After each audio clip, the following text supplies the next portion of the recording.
Thank you, everyone. Now, being the first guy presenting to you after the break, I would like to start with a question. Do you remember the time when you reached a huge milestone? Any hands here, for instance? Getting this internship, you know? Getting a good grade?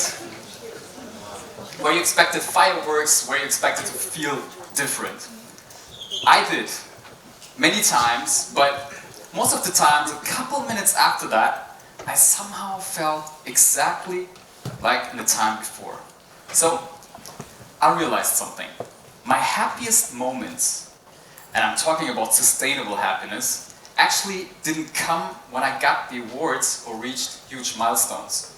They were when I actually worked for those milestones. So, this made myself think. All my achievements started the same, with discomfort. So, ladies and gentlemen, my name is Siddiq Turhali, I'm the founder of Cravies, and I learned to appreciate discomfort. In order to understand the upsides, or literally the power of discomfort, as our topic is today, I want to take the next couple minutes to give you 3 scientific insights about what drives us, while giving you a glimpse of how I used those to achieve my goals. So, let's talk about a molecule that drives us. Dopamine. You know, this thing everybody is talking about, mostly when we talk about social media. Guys, I have to deliver important news to you. Dopamine molecule is rather motivational than a pleasure one. So, what does that actually mean? This means you feel more motivated while doing a task rather than after completing it. So, as you all can see, there's a monkey of Wolfram Schulz there. So, while this monkey was working on a task, his dopamine levels were rising. The levels peaked when the light bulb went on. But shortly after that, you see those bananas in the background, he received his food, which is obviously the award here, right? But they've seen that the dopamine levels dropped when they saw this food. So, does that mean we have to work all the time in order to stay motivated? Let's deep dive on that. So, let's have a look at what the goals actually changes in us. So, if we are certain that we will actually get something, Sapolsky found out that we will create less dopamine. What it means is that if you go with the easy task, and you know you will ace that task, for instance, in a group presentation, your dopamine will drop automatically. If you are certain about the reward, let's say you're getting 1.0 GPA, again, your dopamine levels will also drop. So it's somehow the tickle here which make us stay motivated. What does that mean? Working towards something you don't even know the outcome of actually motivates you more. So don't get addicted to gambling here, but in combination with work, this is the best thing you could achieve. This means that we as human beings are actually not built for comfort. You know these documentaries where we had to work like 16 hours a day on our farms, right? Today, we're staying in front of our computer 16 hours a day when you're in IBD or in consulting. But our brain lights up for challenges and uncertainty. So, there is only one outcome where you feel an even crazier high after it. It's called the positive prediction error. So if the outcome turns out to be better than you have expected. So you know the people, right? So I'll get a grade of maximum 3.0, and then you see your neighbor, and they got a A+. And then they're way happier than they were before. So after hearing all of this, let me tell you about a balance which drives me on a daily basis, which is called the pain-reward balance of Anna Lemke. So the study of Anna Lemke actually says, in order to feel pleasure, you have to feel pain. And I'm quite certain that Anna isn't talking about like being a masochist here, but rather to feel discomfort in order to feel comfort. Let's take an example of social media, which we have started with. You know, doom scrolling, long-lasting pleasure, one dopamine shot after the other. So, they found out that if you do it for a certain amount of time, it leads to a whole downregulation of your system. So, the next kick or the next meme you send to your friends or you receive from your friends isn't that exciting anymore. But there is something positive to it. There are ways to get out of this.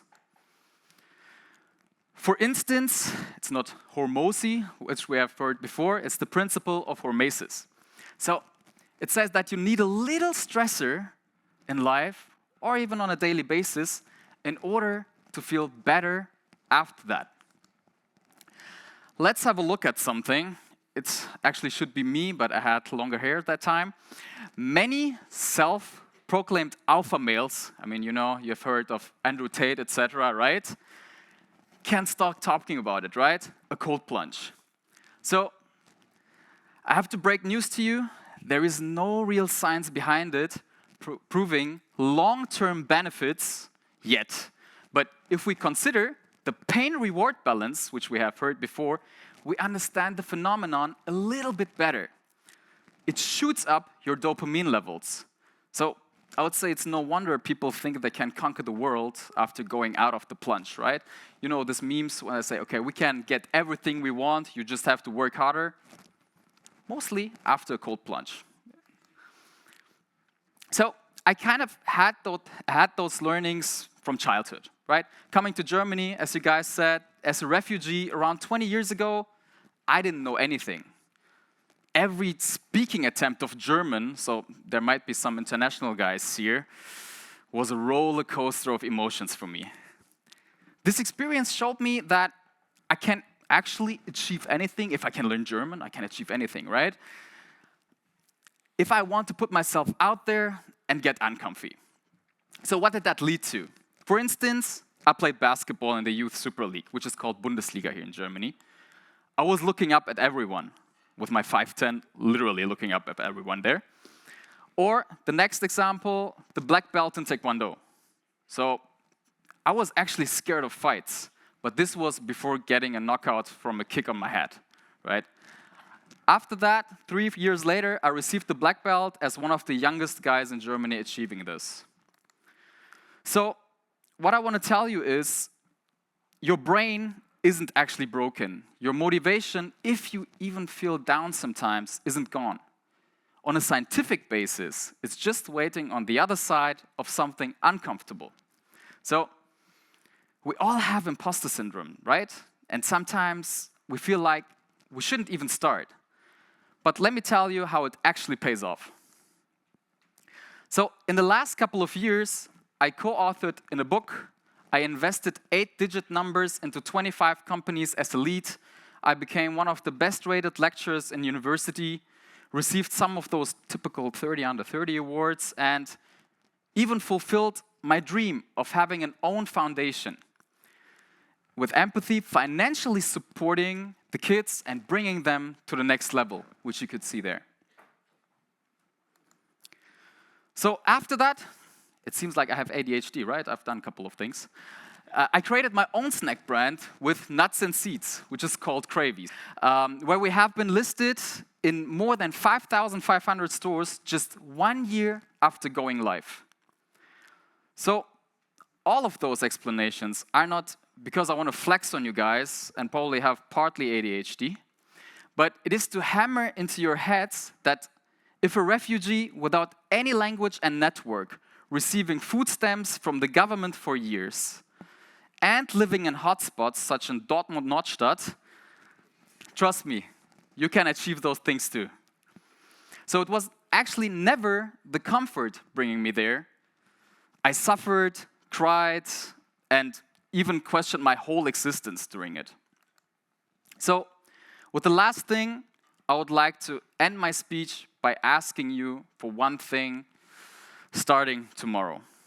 Find the thing that makes you at least 50% unsure whether you can do it or not.